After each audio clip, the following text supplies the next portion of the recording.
We're back for a big game against Bradford, viewers, and we've got international pedigree. Can you hear the sound?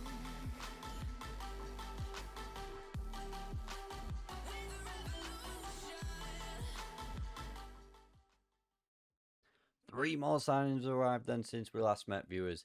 And first up is Jack Young. He's come on loan for the rest of the season from Newcastle on costing us nothing for the rest of the season. Plays in the defensive midfield and in central midfield. Maybe not as good as what we thought he was going to be on paper, but I think he will do a job when coming when need to. Either way, I think for a season, going to cost us nothing. He was worth a go to have him on loan.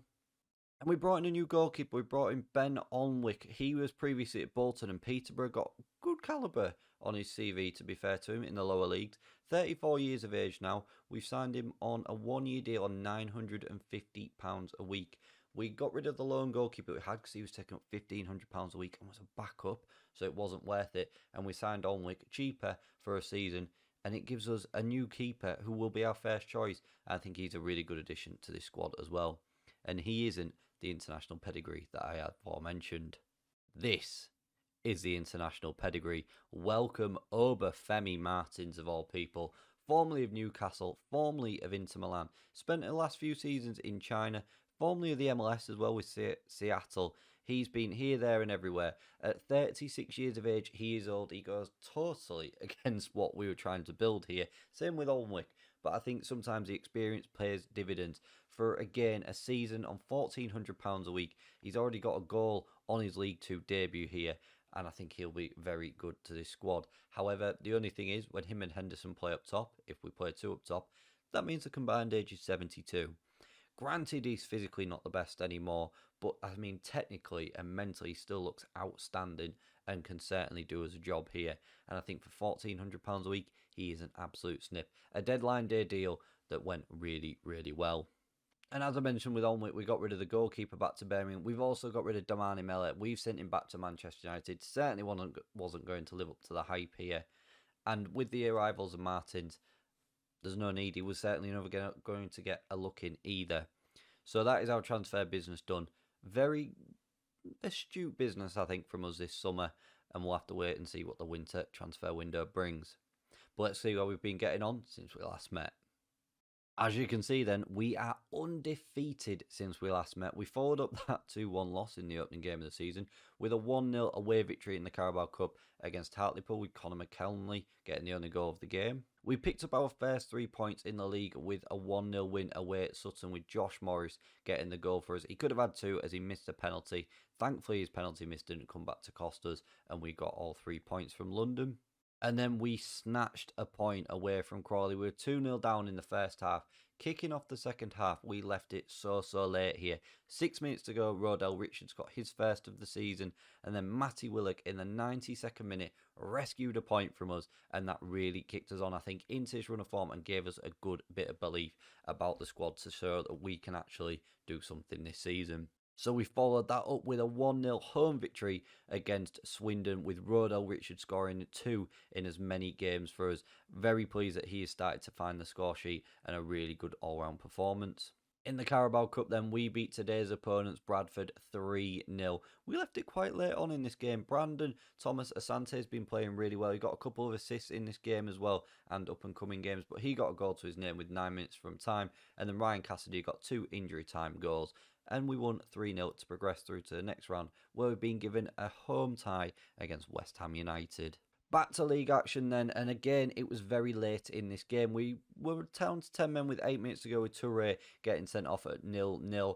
Then an own goal from Aaron Lewis gave us a 1-0 lead with 6 minutes to go. But in the 91st minute, Scott Bennett for Newport got a point back for them. And I think this was a fair result, really. We weren't at our best on this occasion, and down to 10 men as well. We were riding our luck, got a lucky own goal, so I think a draw to concede in the 91st minute is very, very fair.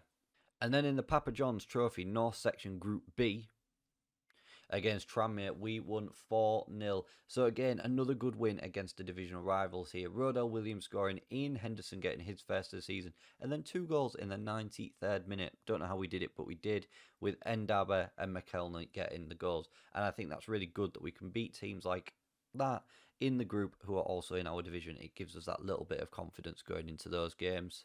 And then a really good performance here where we were 1-0 down after just 8 minutes from Blaze Riley Snow scoring an absolute screamer. However, we then went on to win this game comfortably. Obafemi Martins getting his first goal for the club after 11 minutes. Conor McKelney getting a penalty in 45 plus 4 minutes to go in 2-1 up at half time. Ian Henderson got his second of the season. Josh Morris added to his tally. And then with 15 minutes remaining, Carlisle got nothing more than a consolation goal. And those results see us currently sitting in 10th, just 1 point outside the playoffs and 2 points outside the automatic spots. So a win today would move us on to 14 points and 3 points behind the top two in Leyton Orient and Hartlepool. And again, we've already beat Hartlepool this season, so to me, it shows that we can do it once again when we do face them. Let's go have a look at the starting 11 for this Bradford game, who are currently sitting in 18th, and see if we can pick up 3 points. A change to the formation then brought on some goals since we last met. We've not played it in too many games. We've played it in the last 2 or 3, and we've gone for the 4-2-4. So we're starting with Alnwick in goal, a back four of Ndaba, Turnbull, Eastham and Shepherd. Melly and Lund in the middle. McKelney's on the left, Morris is on the right, and Henderson and Martins leading the line for us. Like I said, combined age of 72 up top, but they are good players, and hopefully today they can show it once again.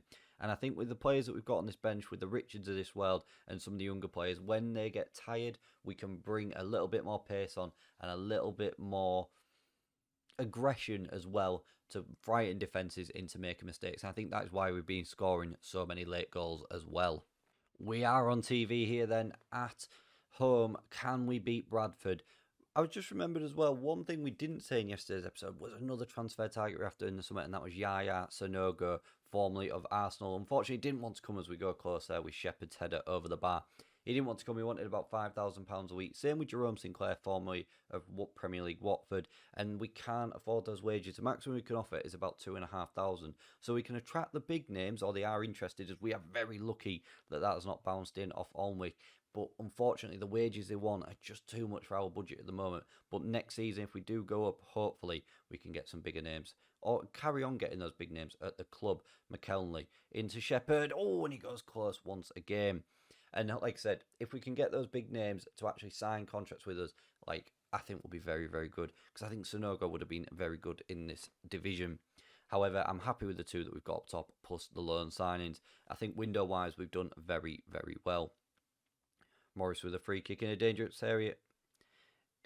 Somehow hits the wall. Don't really know how he's managed it, but he has. Gets it back into Melee. Back to Morris once again. Ball across, and Henderson forces the ball out off a Bradford player, and it goes for a corner. Morris will whip it in now into that near post, and Threckland is equal to it. I think he's one of our former players, is Threckland. But either way, we are looking the better team here. Bradford not had a single shot on target as of yet, and we've had 67% possession. We will demand a little bit more in a minute. Morris with a corner in again, and it's headed away. Edge of the area though. Henderson, there it is. His third of the season. Liam Shepherd has got an assist, and Ian Henderson finds his third goal of the season deep into the first half, just before half time. Morris's corner just headed away, not dealt with by Bradford. Henderson turns very, very cleanly, and a lovely shot from the edge of the area finds its way into the back of the net, and will drop some encouragement just as we head into half time. 11 shots, 4 on target, and 65% possession. We are looking very, very good at the moment. As we usually do, we've given the boys that faith that we have got in them to go out there and get even more goals in this second half. We may have to bring Martins off. He's only getting a 6.4 at the moment, and we've not really said his name, which is a bit of a shame. And I was hoping he might have put on a show for you today. Unfortunately, he doesn't appear to have done that as of yet. We'll give him another 5-10 minutes and see how we get on, but this result would move us up to third in the league, and we are going in the right direction, and that is the main thing. Morris with a corner. He's caused a few nuisances from them this season. This one's headed away again. McKelney picks it up on this right hand side. Will he get a ball in? Plays it short to Shepherd. Ball into that 6-yard area. And again, Henderson has forced a corner, which Morris will take once again. We haven't really got many players in and around the box. We will have to have a look at that. I'm not sure if we've got the routine set up. McKelney on this left hand side now. Will he cause a nuisance on this side? Keeps it in on that byline. Ndaba, what will he do? Twisting and turning, finds Lund in the area. Oh, and Lund would have been scoring an absolute wonder goal there. That was curling into that top corner, but a brilliant save from the Bradford keeper, keeps it out. And have we got a penalty? We've not. We have been adjudged to have fouled the Bradford defender there. With 18 minutes remaining, then we will bring Femi Martins off. He's not done a lot today, been very quiet. We'll bring Ryan Cassidy on actually and see what he can do. And in the middle of the park as well, we'll bring Melee off and bring Matty Willock on just to see if he can bring something into that midfield today. A little bit more pace. And Dabble with a long throw. Easton's there and it's gone over the bar. 15 minutes remaining. 20 shots, 6 on target. That's something we might have to try and do a bit of training on, is actually getting shots on target, but I'm pleased with the amount of shots we are getting. I would like, because there's been some warning signs there for us today that Bradford could score. I would like to see us get a second. Can we do it here? Henderson. And that's the problem. His pace is just letting him down there. However, Ndaba has a long throw on him, which he's put into that area, and Henderson doesn't get there. McKelney does though. Looking for Henderson, it's cleared away. Bradford very much under the cosh here. I am cautious though that they could hit us on a counter-attack, which we almost saw just a few minutes ago. Turnbull into Easton. What will he do? Finds Lund. Back to Easton. We're playing very deep now. Looking to break forward with Willock. Morris into Shepherd. He's been very good so far this season. Cassidy's in. Brings it down. McKelney lashes the ball past the post and it's the wrong side. And somehow, somewhere, we have not scored once a game. Bradford in their sky blue today will be looking to find a consolation, well, a sucker punch goal really. It's not even a consolation, which they would take back to Bradford as a very good point. We are looking to double our lead. The game is at loggerheads at the moment. Can we find something just to give us a 2-goal cushion with 6 minutes remaining?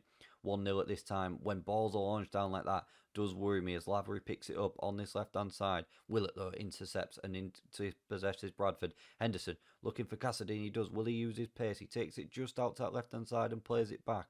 Lund, Willett now, reverses the ball to Henderson. Morris unleashes. Oh, the goalkeeper's had an absolute nightmare. Hornby has dropped a clanger there, and somehow, someway, Josh Morris finds the back of the net.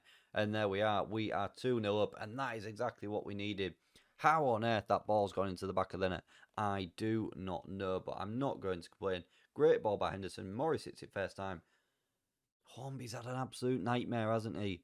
Hornby has fallen off the rails there with that shot. What a pain that is for Bradford. They looked as though they could have scored a couple of occasions this game, but they haven't been clinical. We have, thankfully, and we have won 2-0. 26 shots, 7 on target, 65% possession. We thoroughly deserve that victory there. And that result then sees us move up to 3rd in the table, and we are in the automatic spots for the first time this season.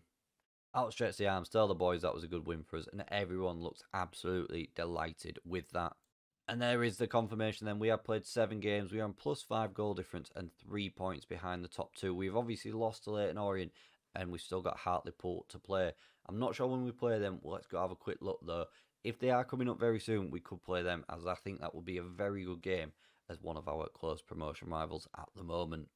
I was saying, are we going to be playing Hartlepool soon? We do. We play them in just over a month's time in the middle of October. So we've got another 4 league games to come, 2 cup games, and we are currently on a 6-game league unbeaten run. When we get to the Hartlepool game, will it be 10? We'll have to come back and find out. But thank you very much for watching. If you have enjoyed that, please don't forget to smash that like button for me, share the video around and subscribe to the channel for more content. Let me know what you think of our summer transfer window down in that comment section below. Thank you very much for watching, and I'll see you again for more next time.